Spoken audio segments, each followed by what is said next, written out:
তো বন্ধুরা, আজকে আমি এসে গেছি বেহালা ছাড়িয়ে কৈলানের এখানে স্বামীনারায়ণ মন্দিরে।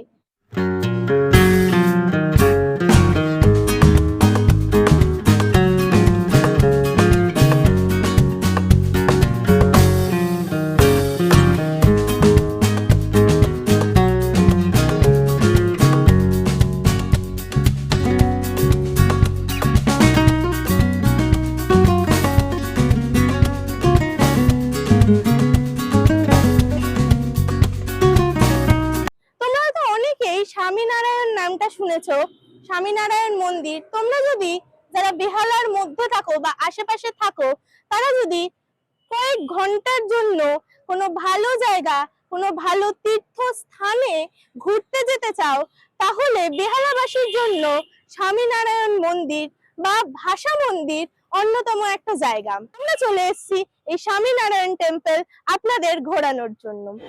তো আমরা কাপল তো দেখলাম, কাপলের পাশাপাশি কিন্তু বিভিন্ন বয়সের মানুষ এখানে এসে ভিড় জমিয়েছে। কেন আসছে এখানে এত মানুষ? এইখানে কেন ভিড় জমাচ্ছে? কেমন লাগছে এখানে এসে? সুন্দর লাগছে। আসা হয় এখানে? খুব কম আসা হয়, অত দূর তো। কোথা থেকে আসছে? খিদিরপুর থেকে, ফ্যান্সি মার্কেটের কাছ থেকে আসছে। খিদিরপুর থেকে স্বামীনারায়ণ মন্দির এত দূরে আসার কারণটা কি? এই সৌন্দর্য দেখার জন্য, নাম শুনি অনেক, এই সব। আচ্ছা, অন্য পাঁচটা মন্দির আর এই মন্দিরের মধ্যে পার্থক্যটা কি দেখতে পাচ্ছেন? এটা খুবই ভালো, পরিষ্কার পরিচ্ছন্ন, সুন্দর মন্দির। একবার আরো এসেছিলাম, ভালো লেগেছে বলে আবার এসেছি। হাজবেন্ডের সাথে আসা হয়েছে? হাজবেন্ডের কোথায় সময়। আচ্ছা, আমাদের দর্শকদের উদ্দেশ্যে কি বলতে চান? কি বলতে চাই বলো?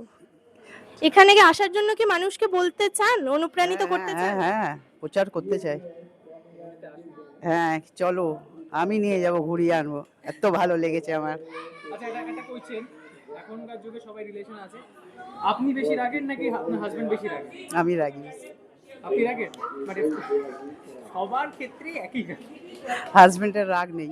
হাজবেন্ডের রাগ নেই? আচ্ছা, হাজবেন্ডরা কি সবসময় এরকমই হয়? জানি না। আর গিদিরা কি আপনাদের মতো হয় কি নাকি? একটাই তো হাজবেন্ড, জানি। দুটো তিনটো থাকলে জানতে পারতাম কে কেমন। আচ্ছা, হাজবেন্ডকে কি বলতে চান? এটা ভালোবেসে কিছু বলে দিই হাজবেন্ডকে। কি বলবো, বুড়ো বয়সের কি বলবো, এই বয়সে ভালো আছি আর এই বলবো। এখানে মন্দির বলতে আমরা তো হতে থেকেই দেখছি, আর হওয়ার পরে তো প্রচুর বহু লোক আসে। বহু লোক আসার পরে সবাই ওই ঠাকুরের কাছে অনেকে অনেক কিছু বলে যাচ্ছে। সেগুলো কি পূর্ণ হচ্ছে? পূর্ণ হচ্ছে নিশ্চয়ই, নাহলে আসছে কেন? মানে এদিনই তো মনে হচ্ছে এখানে আসা পড়ে নাকি? আমরা হ্যাঁ, ডিউটি থেকে এসে চা খাওয়ার সময় আসি ঘুরতে। আচ্ছা, এখানে সময় কাটাতে ভালো লাগে না পাড়ায় চায়ের দোকানে আড্ডা মারতে বেশি ভালো বরং লাগে? এইখানেই সময় কাটাতে ভালো লাগে। এখানেই ভালো লাগে? হ্যাঁ। এখানে কি আজ একা আসা হয়েছে নাকি কারোর সাথে না, এসেছে? এই বন্ধুরা এসছে, বন্ধুদের সাথে একেবারে বসে এখানেই আড্ডা হবে। আচ্ছা, থ্যাংক ইউ। তো আমরা কথা বলে নেব আরো কিছু দর্শনার্থীদের সাথে। এরকম একটা মন্দিরে আসার কারণটা কি? মানে অনেক তো ঘুরতে যাওয়ার জায়গা আছে, তো এইখানে আসার কারণ কি? মানে আসতে একটা আলাদা এরকম কোনো পজিটিভ ফিল পান কি? সুন্দর লাগে, জাস্ট মানে ভিউটা দেখলেই মনটা একদম শান্তি লাগে। দেখলেন তো, যারা এখানে আসছে তারাও কিন্তু বলছে এই জায়গার একটা আলাদা মাহাত্ম্য আছে। সবাই যখন বলছে তাহলে কি মিথ্যা হবে? নিশ্চয়ই না।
এখন চলে এসেছি স্বামী নারায়ণ টেম্পল বা স্বামী নারায়ণ মন্দির, যাকে ভাষা মন্দিরও বলা হয়।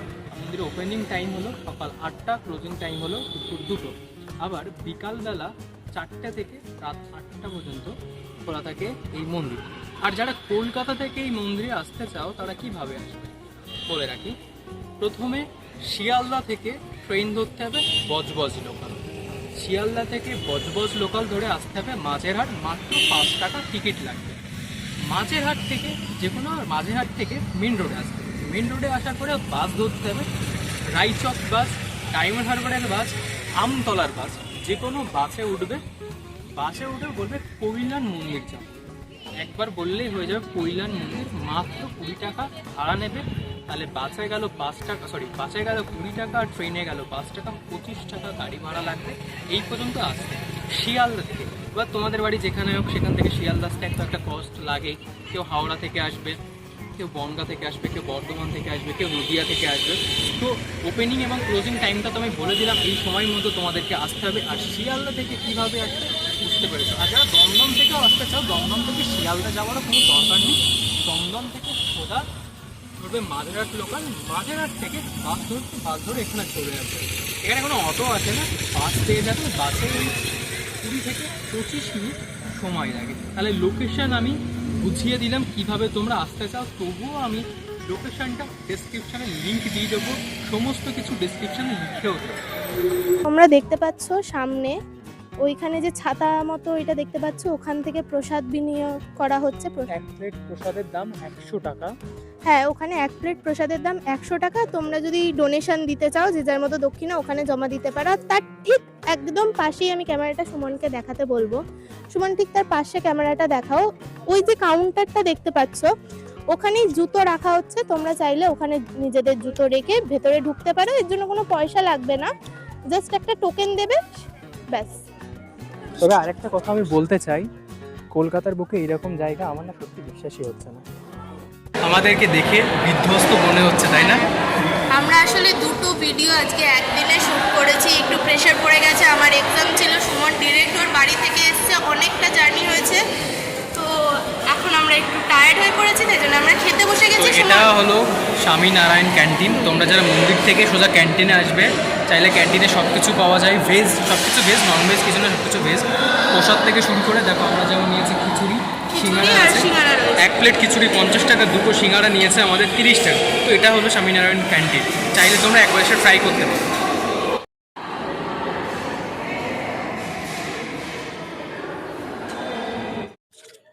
এই ছিল আজকে স্বামীনারায়ণ মন্দিরের ভিডিও। আমরা বাইরে যতটা সাধ্য ভিডিও করার চেষ্টা করেছি। ভেতরে একদম মন্দিরের ভেতরে ভিডিও একদমই অ্যালাউ নেই, তো ওখানে আমরা ভিডিও করতে পারিনি। তোমরা যদি এই মন্দির দেখতে চাও, আসো, এসে নিজেরা এসে দেখো। আশা করি ভালো লাগবে। এরকম আরো ভিডিও দেখতে চ্যানেলটাকে সাবস্ক্রাইব করে পাশে বেল আইকনের অল অপশনে ক্লিক করে দিও।